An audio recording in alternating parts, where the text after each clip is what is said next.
Finding the Voices. Talk show by Monica Igudan. I'm a huge fan of Finding the Voices. You're doing a great job for Manipur. Manipur bu prithivida masatak pa good positive voices and make those voices more visible. We wanted our voice to reach in all the corners of the world. Interesting people. Been finding voices on people from our own place. Share positive stories and inspiring stories and bring out the good stories of Manipur.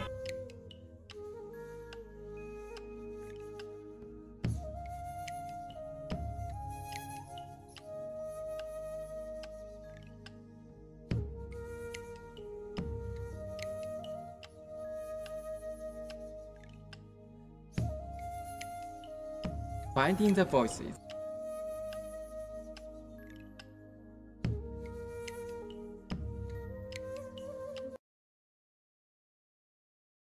Joining me from Delhi, we have Chaoba Phuritshabam, author of the book Tattooed with Taboos. Thank you, Chaoba, for joining. Thank you, Monica, for that connecting with me. First of all, I would like to share some experience of myself that I have seen Sharmila and shared with Sharmila when she was hospitalized and then arrested by the police here in N. It was a very painful moment to see her that struggling so much of painful, resistance from her body because she was not eating anything or something. One night, her brother called me up around 10 p.m. in the night saying that she has to rush to the emergency ward of AIMS. And I was there, and while coming back, I was crying, seeing her body. And doctors are mocking at her at that time. That time she was just a piece of joke for everyone, every Indian. But till now, she has proved everyone wrong. That, her stand against ASPA has, been, recognized by everyone. So it's time for us that, we recognize her and we respect her at first of all. As a human, forget about what she is now and what she is known by the people.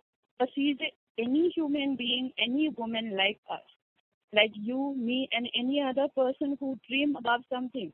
But she sacrificed 16 years for the people of Manipur. She has no obligation on us.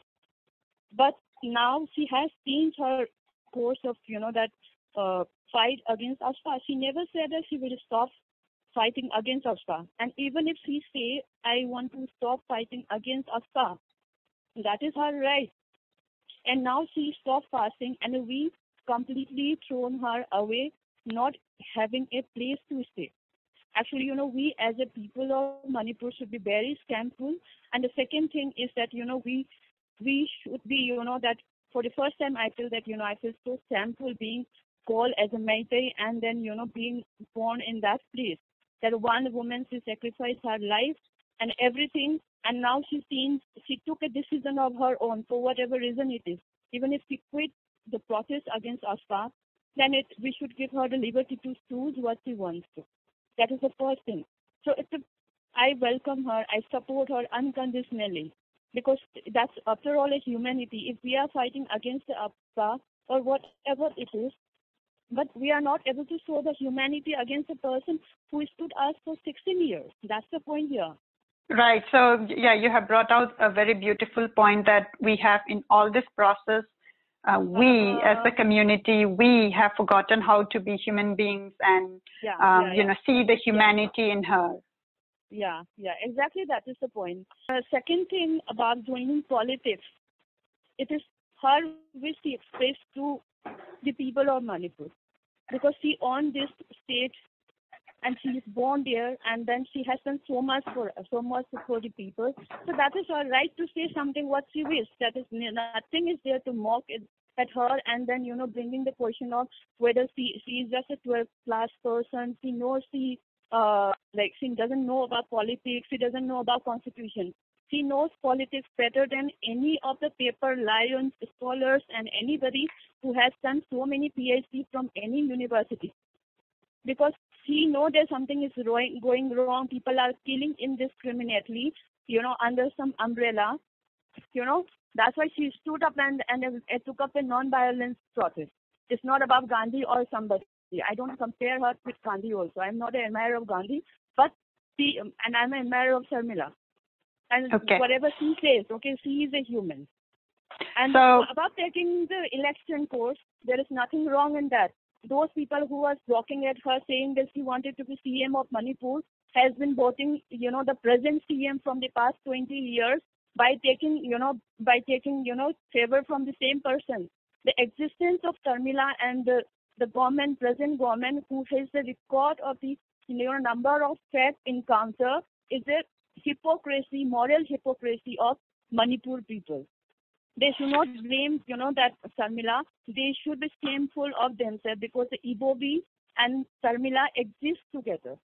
Because they support Sharmila, they stood against this person and against Armed Forces Special Power Act. At the same time, they vote the same government, who has been killing them indiscriminately without any mercy from last 20 years.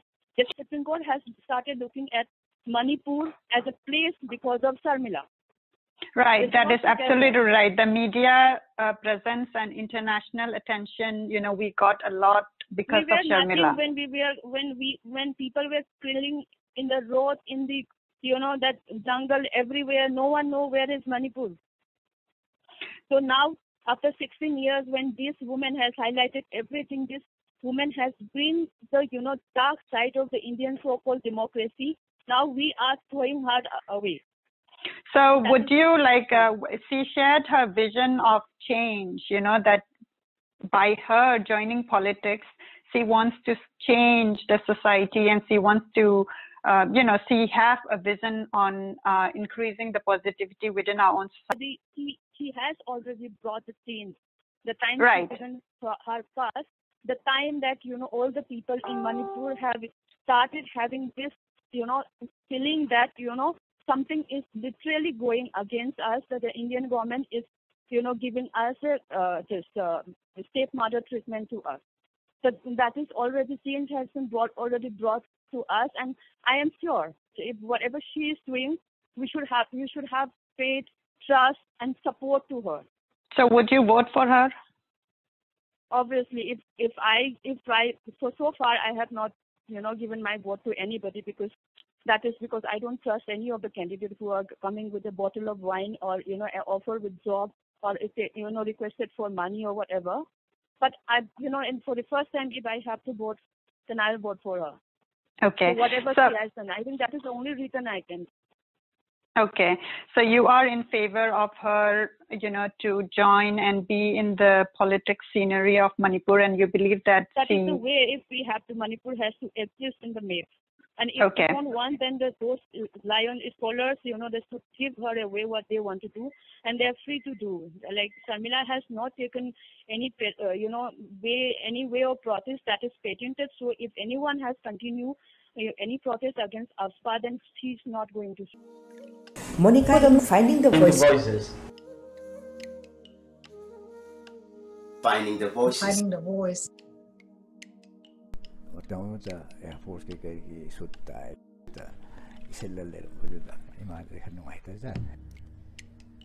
I could see my father.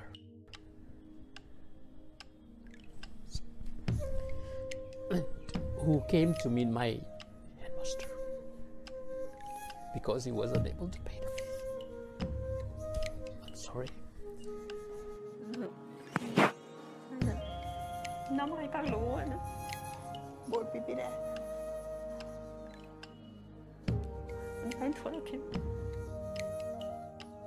Because we need such story for people to have faith in the government, in the system, that yes, it's working. Let's bring peace in our home state, Manipur. Who have got the job without bribery, they'll do justice to their job and they will help raise the standard of Manipur.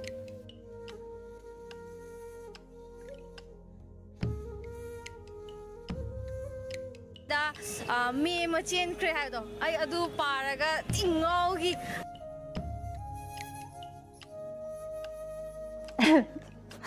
Yeah, Hari. Adivine, Wako.